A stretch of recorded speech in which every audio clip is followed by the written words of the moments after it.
I am here with Mikey Danger.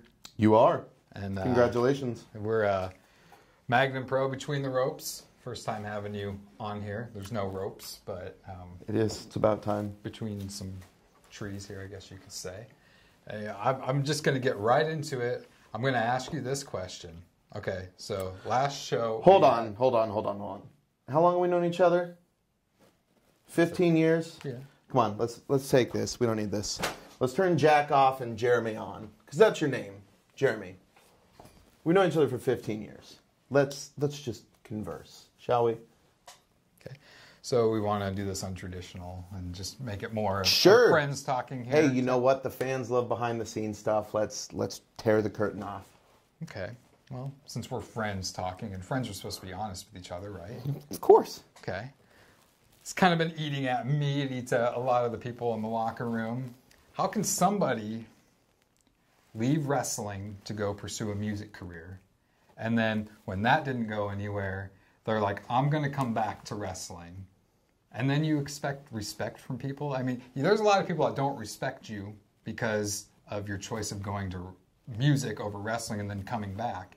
I mean, how can you sit here and claim to be a wrestler when deep down we know, hell, if this doesn't go good for you, you're probably going to go back to music?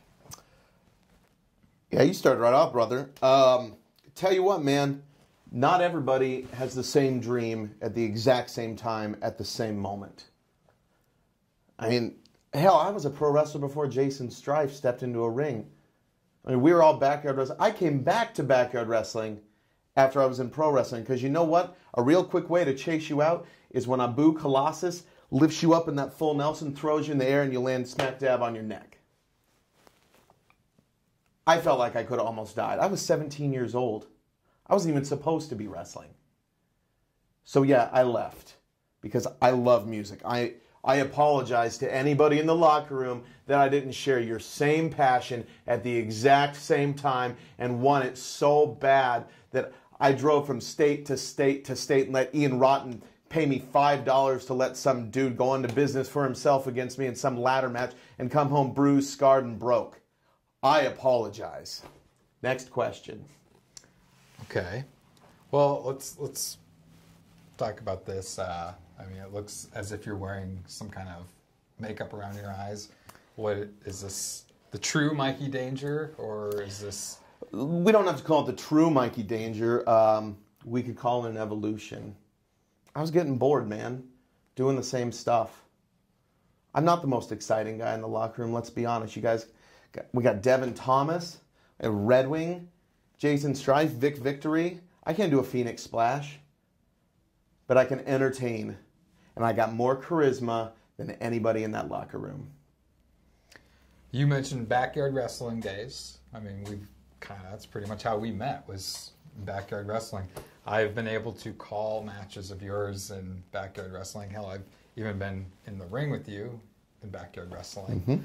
So how do we get to this point where Jaysin Strife, who also backyard wrestled with us, it's you and Jaysin Strife in a ring, your wrestling career is on the line. How do we get to that point when we were just years ago in the backyard together having fun? Is it seem that all the fun is gone now?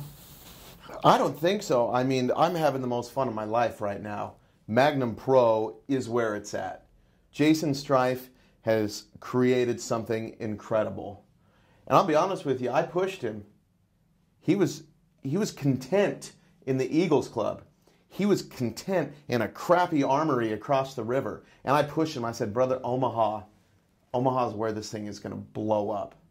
And it did. We signed a contract with Sokol Auditorium. So it's just passion. And it's passions at different points in time. While I was doing the rock and roll thing, working my ass off to push a band to, hell, I played the College World Series, opened for Newfound Glory. I met some cool people. I did a lot of amazing things. I spent time on the road just like everybody else in that locker room did. But Jaysin Strife worked his ass off to put Magnum together. And when you got two people working together on something, and You ask any of the fans, man, I help Magnum Pro more than anybody else in that locker room. But when you got two guys pushing for something and visions are different, I mean, he has the say-so. I have no say at all. I'm just a friend of 22 years now, wanting what is best for Jaysin Strife. And a lot of times, those things don't line up. No, compare wrestling to rock and roll music. What's the difference between the two to you? Wrestling hurts a hell of a lot more. I can tell you that. I got a nice big shiner on my arm there, still from the country beating my ass for the 24th, 25th time. But a lot of similarities. You're on the road.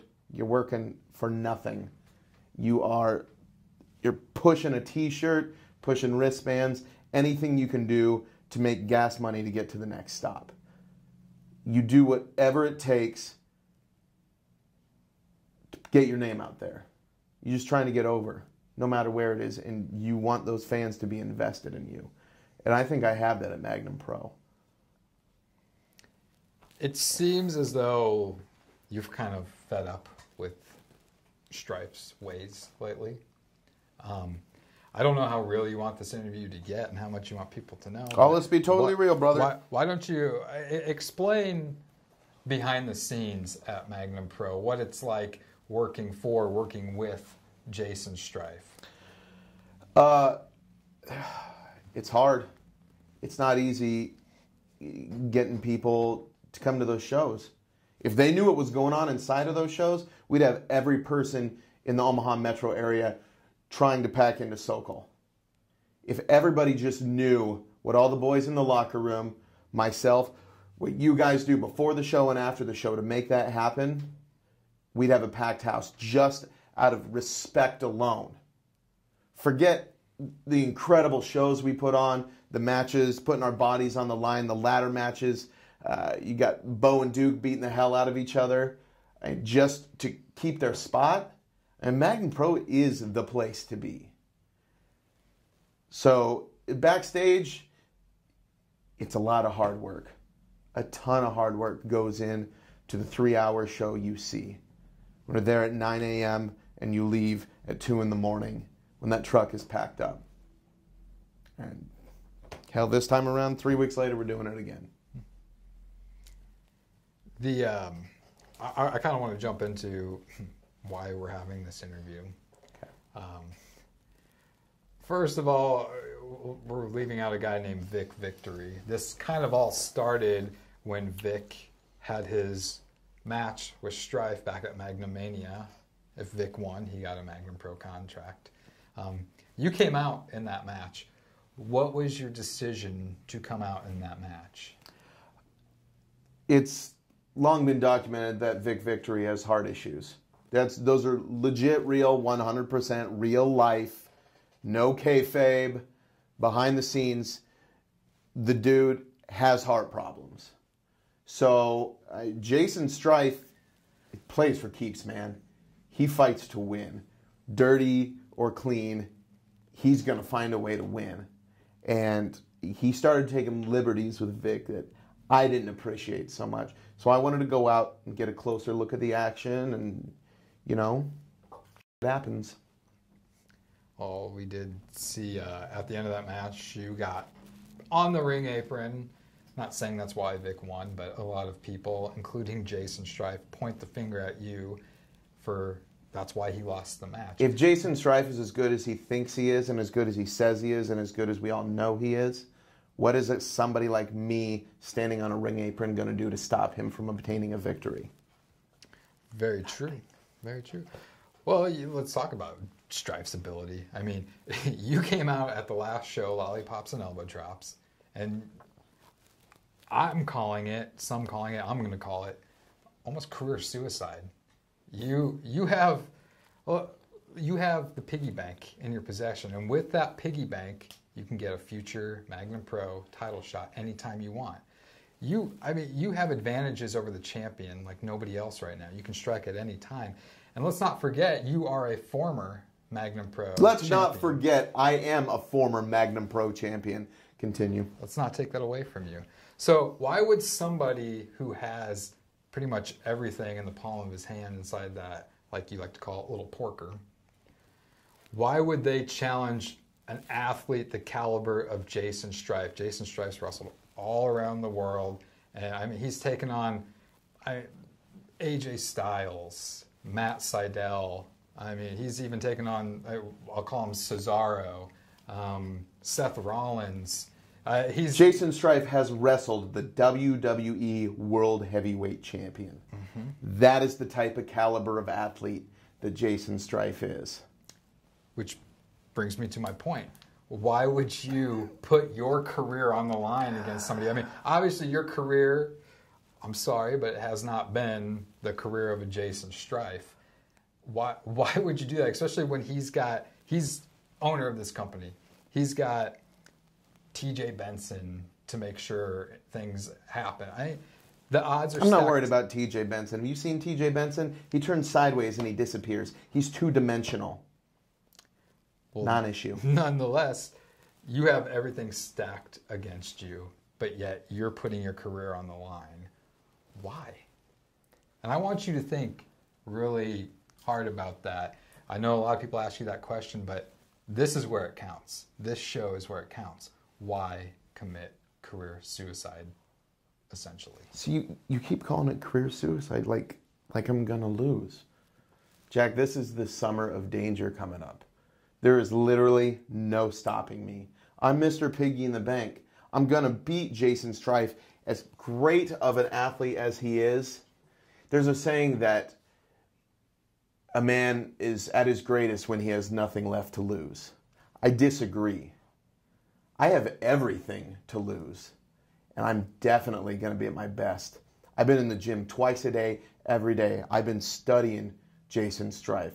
All that stuff on YouTube, it's like a book. It's like a giant textbook. I'm just doing my homework every night. All of his moves, I've known him his entire life. We played football together when we were 8 years old. I know Jaysin Strife better than he knows himself. So it's not career suicide. It is an opportunity to cement myself in Magnum Pro as not just Mr. Piggy in the Bank, not just the guy that goes out and kisses babies and shakes hands, as a guy that can go. When you're getting your ass beat by the country for 2 years, people don't get to see you go. And I'm going to go out there and put on a show. Am I going to have a 5-star match? Probably not. Am I going to have a 4-star match? Yeah, probably not. Am I going to go out there and whoop Jaysin Strife's ass? Absolutely. And like I said, brother, later that night, I'm going to win over the top. And I'm going to have the piggy bank in this hand. I'm going to have an over-the-top victory in this hand. And I am going to be the man. That all sounds fine and dandy, but what if? What if that possibility happens where Jaysin Strife has your shoulders on the mat for the 1, 2, 3? I haven't thought that far. It's not an option. And say you do win. Strife, the owner of this company, as I stated before, don't you think there's going to be something like he did with Vic, for instance? He's manipulated Vic into putting his contract on the line again. You think he can manipulate you? No. Too smart for Jaysin Strife. Well, for me, this match is hard because, like I said, we've known each other for 15 years. Don't want to see you go. I don't like to think of that as an option. Don't want to go, not going to go, brother. But at the same time, Strife, who is one of my new close friends. Oh, is he? I don't want... Is your buddy? Well, we've hung out on occasions. Oh, that's cool, yeah. I saw you on a car ride. He shit all over you for an hour, but that's the kind of guy you want to be, Mr. Kiss-Ass. Then we'll just sit and watch the show. Fair enough. Is there anything you would like to leave the fans of Magnum Pro with? keeping in mind that this could be the last time. Why do you keep saying it's the last time? Do you have no faith in me, Jeremy? I look at the odds, and they just don't look good for you, Mikey. What odds? You got 5'7", 160 pounds of Jaysin Strife? I'm 6'3", dude, 215. I can fly through the air. I got the guns. You're counting me out before I even step in the ring. What's the deal, man? I'm not counting you out. I'm just, you look at his past few matches. Yeah, he's lost, but there's been reasons he's lost, and you just haven't I'm the been reason he's lost. May 30th, I will be the reason he loses. Well, I do wish you luck. Oh, do you? In this match. Okay, it doesn't sound like it, but if you say so. Well, with the new look comes a new attitude. And You not like the new look? last time I wore makeup was when I was 5 years old, and my sisters pinned me down and put makeup on me. I don't voluntarily put makeup on. Yeah, you're funny. Nice wristband. Thanks. Nice bandage on your finger there. Oh, I cut myself. Well, it's not surprising. What's that mean? Nothing. I really You're- feel like you're I really funny, Jack. I really You feel know like that? this interview is kind of, You're a funny guy. well, that's why you're friends with me. Nice set. Thanks. You got another one? I didn't think so. Hashtag that.